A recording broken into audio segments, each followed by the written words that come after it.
여러분들은 무엇인가 궁금한 점이 생기면 어떻게 해결하세요? 아마도 대부분 스마트폰을 꺼낸 다음 네이버나 구글에 접속해서 검색부터 하실 텐데요.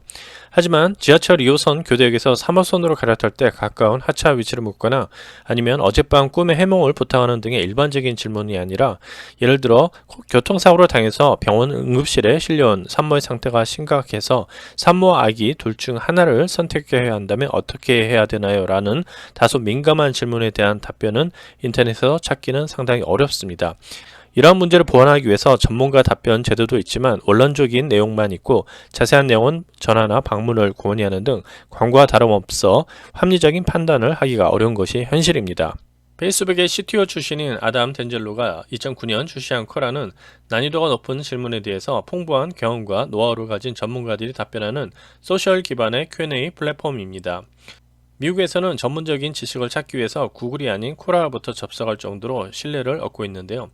쿼라의 창업자인 아담 덴젤로는 한 언론과 인터뷰에서 사람들의 머릿속에만 있고 인터넷에는 존재하지 않은 많은 정보들이 있는데 실제로 웹이 커졌음에도 불구하고 이러한 격차가 있다. 그래서 우리는 사람들이 모든 종류의 지식을 공유할 수 있는 일반적인 장소로 쿼라를 만들었다고 창업 배경을 설명하고 있습니다. 쿼라는 월 액티브 유저 수가 3억 명에 달하고 있으며 제공 토피 수는 40만 건에 달하고 있습니다. 사용자의 40%가 모바일 기기를 통해 접속하고 있으며 기업 가치는 20억 달러에 달하고 있는데요. 특히 쿼라는 미국에서도 인턴 급여를 가장 많이 주는 기업으로도 알려져 있습니다. 쿼라 인턴 월급은 8,300달러에 달하는데 여기에 주택지원비 2,000달러를 더해서 총 1,300달러가 매월 인턴 직원 통장에 꽂히는 셈입니다. 소프트웨어 엔지니어나 데이터 사이언티스트의 인턴십 연봉은 연간 11만 7천 달러에 달하고 있습니다. 사실 야후 앤서즈나 구글 앤서즈 등 네이버의 지식인과 비슷한 글로벌 Q&A 서비스도 한때 인기를 얻었지만 지금은 대부분 서비스가 종료됐거나 시들해졌을 만큼 Q&A 서비스는 글로벌 IT 기업들도 유독 성공하기 어려운 분야로 인식되어 왔습니다. 구글, 야후 등 인터넷 서비스에서 한 획을 그은 기업들도 포기한 Q&A 서비스에서 쿼라는 과연 어떻게 성공할 수 있었을까요? 쿼라의 성공 비결 첫 번째는 기존의 Q&A에 소셜 기능을 덧붙인 점입니다. 네이버 지식인이나 야후 앤서스 등에서 많이 볼 수 있는 일반 상식 수준의 질문과 답변이 아니라 풍부한 지식과 경험을 가진 전문가를 타깃으로 정했으며 Q&A 서비스에 소셜 기능을 덧붙여서 사람이 아닌 관심사나 질문을 팔로잉할 수 있게 하였습니다. 좋은 답변을 작성하면 나를 따르는 팔로우가 많아지고 또 팔로우가 많아지면 내가 작성한 답변이 상위에 노출되는 게임의 법칙을 운영하고 있는데요. 또한 질문과 답변은 고유의 링크 주소를 가지고 있어서 페이스북이나 트위터 등 소셜미디어로 공유할 수 있습니다. 간단하게 말해서 쿼라는 트위터와 위키피디아, 네이버 지식인이 결합된 형태라고 생각하시면 되겠습니다. 두 번째, 실리콘밸리 종사자들의 일종의 지식 놀이터와 같은 역할을 한다는 점입니다. 쿼라에는 에어비앤비, 에버노트와 같은 유명 실리콘밸리 CEO나 버락 오바마 전 대통령 등 유명인들도 쿼라에 들러서 사용자들의 질문에 답변을 올리는 것도 많이 볼 수 있습니다. 특히 실리콘밸리에서 활동하는 다양한 IT 개발자나 기획자, 마케터, 투자자들이 쿼라를 통해서 궁금한 점을 묻고 답하고 있는데요.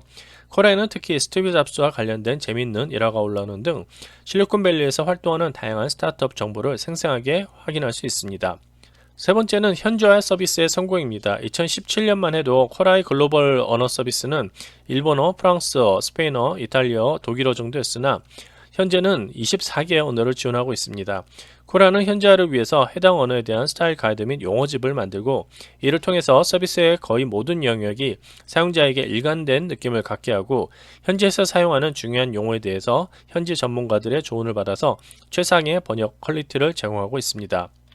쿼라의 수익 모델은 광고와 정기 구독 요금인데요.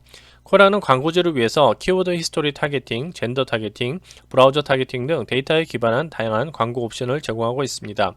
쿼라 광고는 2017년 300개의 광고주를 확보했으며 오픈 1년 후인 2018년 5월에는 약 1000개사의 광고주를 확보하는 등 인기를 누리고 있습니다. 쿼라의 연간 광고 매출은 2018년 기준 2천만 달러 규모로 알려지고 있습니다. 또한 2022년 6월 오픈 예정인 정기 구독 방식의 쿼라 플러스는 월 6.99달러, 연간 47.88달러를 내면 광고 없이 컨텐츠를 무제한으로 이용할 수 있습니다. 요즘은 인공지능, 빅데이터 등 4차 산업혁명 시대를 선도하는 기술이 각광받고 있고 데이터와 디지털 기술을 통해서 거의 모든 것이 연결되고 고도로 지능화된 사회가 본격적으로 시작되고 있습니다. 하지만 아무리 인공지능 기술이 발달해도 한 분야에서 수십 년 동안 매진한 고수들의 지혜와 해안이 담긴 지식에 대한 니즈는 여전히 존재하리라 생각됩니다. 전 세계 전문가들을 연결시켜서 새로운 지식을 만들고 유통하고 재구성하고 다시 해체하는 역할을 수행하는 지식 플랫폼 쿼라가 앞으로 또 어떤 모습으로 발전할지 관심을 가지고 지켜보면 좋겠습니다. 감사합니다.